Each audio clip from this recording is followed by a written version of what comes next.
The COVID-19 pandemic continues to drive massive demand to e-commerce platforms, with Amazon stocks reaching a new all-time high. But how long will that last? Video-on-demand platforms continue to thrive, with Netflix expecting revenue spikes for 2020. The question is, should you be buying stocks, shares, or is it too late? And months following Uber's $3.1 billion acquisition of Careem, and following many layoffs, the question is, can Uber sustain this, and for how long?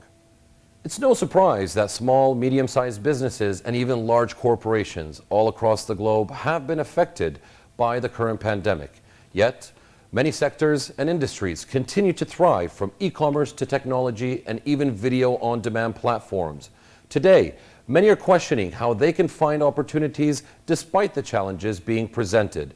One person that comes to mind who knows how to answer just that and continues to create his own opportunities is joining us here today. So let's take a look at today's guest.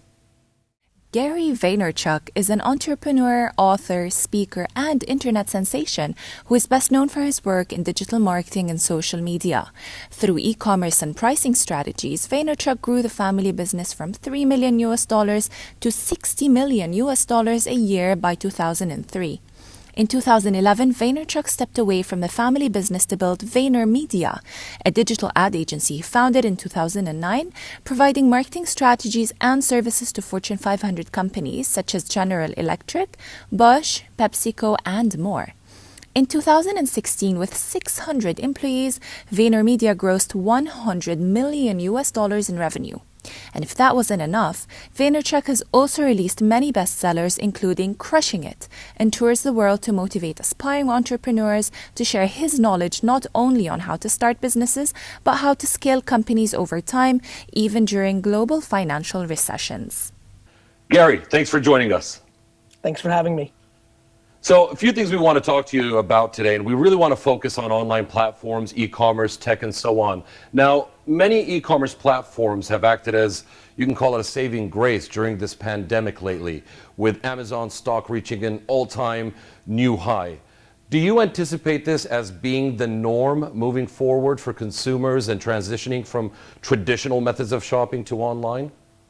I wouldn't call it the norm. I don't think you're going to see everybody switch to online shopping, but I do think that new habits have been formed. And I think if we're talking business talk, if you know the economics around classic retail, where these companies are spending a lot of money on their operating expenses, their capital expenditures on real estate and things of that nature are intense, 8, 7, 12, 14% decline with such a small margin base and big overhead is going to be enough to put a ton of retailers in a really bad spot, which will also then mean online retailer versions of those companies will pick up market share.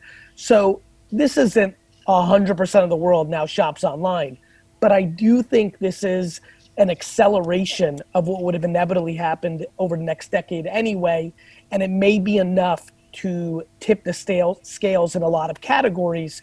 And so I do think plenty of retailers will go out of business. I do think plenty of online retailers, both mass, Amazons, Moons, things like that, and niche, direct-to-consumer one-off brands will pick up market share. And I do think that you'll see the acceleration of growth online.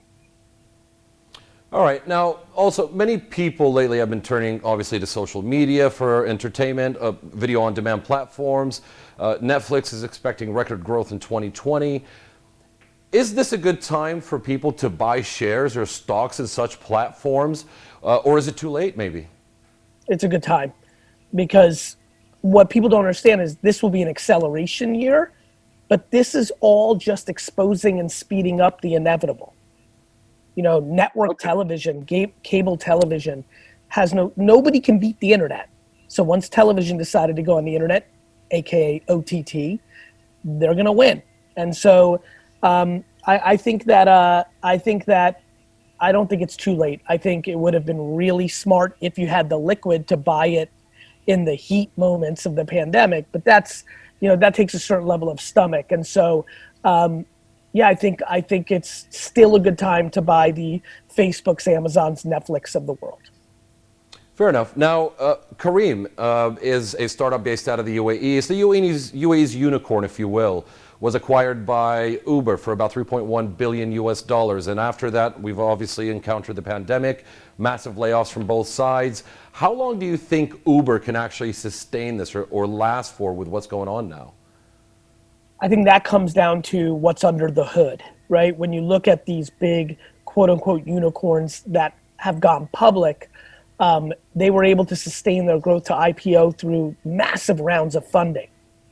But I don't know what's necessarily under the hood on Uber. I haven't really looked at how much cash balances or lack thereof, how much they've been able to pick up with Uber Eats or not.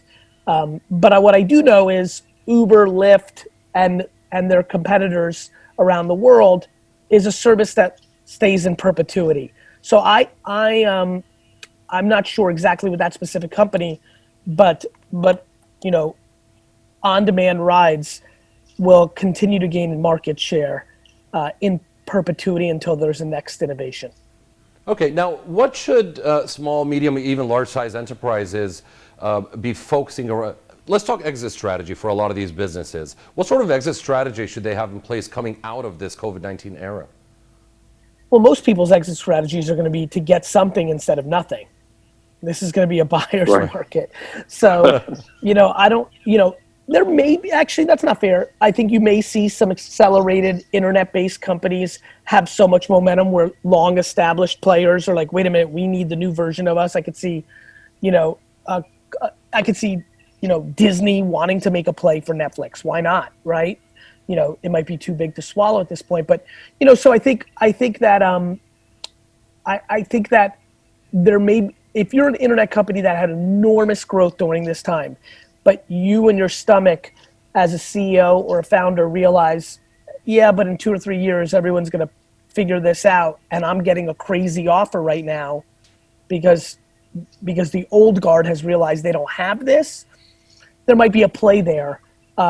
But I think it's going to be such a buyer's market that it's going to not be the most exciting. I would say if you're great, this is a time to continue to operate towards greatness, not think about exit strategy, because I think the supply and demand curve is going to hurt you.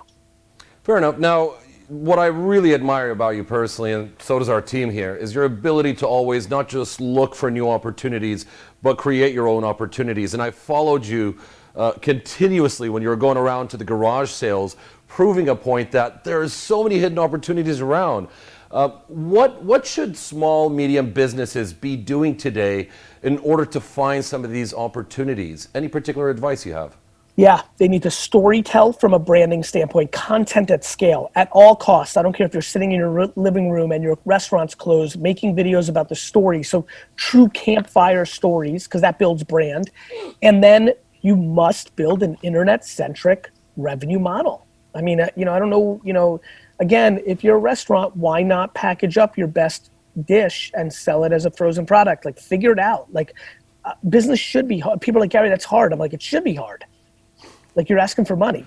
You're asking to live your life on your own terms as an entrepreneur. It should be hard, and you should innovate. And so I couldn't imagine not being internet centric.